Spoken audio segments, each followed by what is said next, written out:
Il y a un moment que presque tout le monde connaît, un moment silencieux, souvent tard le soir, quand tout est calme, quand le monde dort, et que toi, tu te fais une promesse. Demain, tout sera différent. Demain, tu te lèveras plus tôt. Demain, tu arrêteras de perdre ton temps. Demain, tu reprendras ta vie en main. À cet instant précis, tu te sens motivé, fort, déterminé, presque invincible. Mais quelques jours plus tard, cette motivation disparaît. Elle s'évapore, sans prévenir. Et tu te demandes, qu'est-ce qui ne va pas chez moi? Il s'appelait Malik. Ancien soldat, discipliné autrefois, respecté.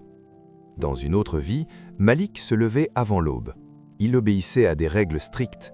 Il allait au bout, même quand c'était dur. Mais aujourd'hui, il est civil. Plus d'ordre, plus de cadre, plus de structure. Malik n'avait pas des rêves extravagants.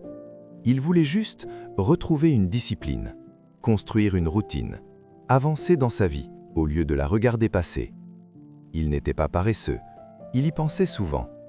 Il lisait des phrases inspirantes, il regardait des vidéos motivantes, il notait des objectifs. Il se disait « cette fois, c'est différent ». Et pourtant, rien ne durait. Chaque nouveau départ ressemblait au précédent. Un lundi matin, un carnet neuf, une playlist motivante, une phrase écrite en gros « cette fois, je ne lâche pas ». Les 2 premiers jours, Malik était impressionnant. Réveil tôt, travail sérieux, engagement respecté. Il se sentait fier. Il pensait « tu vois, tu peux encore être cet homme ». Puis, au 3e ou 4e jour, quelque chose changeait. Moins d'énergie, moins d'envie, moins de feu. Il se disait « ce n'est pas grave, je reprendrai demain ». Mais demain devenait la semaine suivante, puis le mois suivant, puis plus rien. Toujours le même schéma, toujours la même fin. Après chaque abandon, une voix apparaissait, discrète, mais lourde. Tu n'es plus le même, tu as perdu ta force. Pourquoi tu échoues toujours? Malik n'en parlait à personne. Il souriait, il faisait semblant d'aller bien. Mais à l'intérieur, il accumulait une fatigue silencieuse. La fatigue d'essayer, la fatigue d'échouer, la fatigue de se décevoir soi-même. Un soir, seul, Malik réalisa quelque chose d'étrange. Il n'était pas triste, il n'était pas en colère. Il était vide. Il regarda autour de lui. Rien n'avait changé, sa vie non plus. Et pour la première fois, il posa une question différente. Pas « pourquoi je ne suis pas assez motivé ?» mais « pourquoi j'attends toujours d'être motivé pour agir ?» Cette question resta avec lui, silencieuse, persistante. Il repensa à chaque nouveau départ, toujours avec motivation, toujours avec excitation, toujours avec espoir, toujours le même résultat. C'est là qu'il comprit quelque chose d'essentiel. La motivation n'avait jamais été son allié, elle avait été son piège. La motivation est agréable, elle donne de l'élan, elle donne l'illusion du changement. Mais elle est instable, elle dépend de l'humeur, de l'énergie, des circonstances. Quand tout va bien, elle est là. Quand la fatigue arrive, elle disparaît. Malik comprit qu'il avait bâti sa vie sur une émotion instable. Il attendait l'envie avant d'agir. Il croyait que le changement devait être confortable. Mais la vérité était différente. Les jours où il avançait vraiment, ce n'étaient pas les jours de motivation.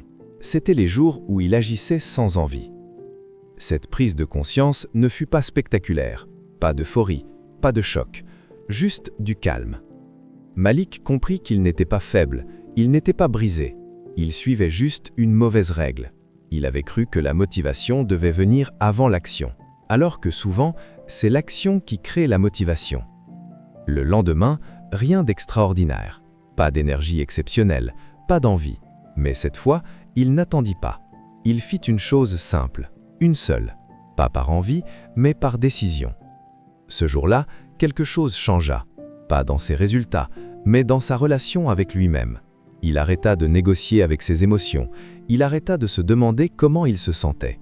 Il se concentra sur ce qu'il devait faire. Petit à petit, Malik construisit autre chose. Pas une motivation constante, mais une discipline silencieuse. La discipline n'est pas une punition, c'est une forme de respect envers soi-même. Les semaines passèrent. Malik n'était pas parfait, il doutait encore, mais il ne s'arrêtait plus à la première résistance. Quand la motivation disparaissait, il ne paniquait plus, il savait que c'était normal. La motivation te trahit parce que tu lui donnes trop de pouvoir. Tu la traites comme une condition alors qu'elle devrait être un bonus. Si cette histoire te parle, ce n'est pas un hasard. Tu n'as pas besoin de plus de motivation. Tu as besoin d'un cadre, de petites actions répétées. Le vrai changement commence quand tu arrêtes d'attendre le moment parfait. Et si aujourd'hui, calmement, sans pression, tu décidais simplement de reprendre le contrôle, pas en changeant tout, mais en changeant une chose. Si tu veux aller plus loin, j'ai créé un guide simple sur 30 jours pour t'aider à construire cette discipline calme et durable. Le lien est en description. Prends ton temps, mais n'attends plus que la motivation revienne.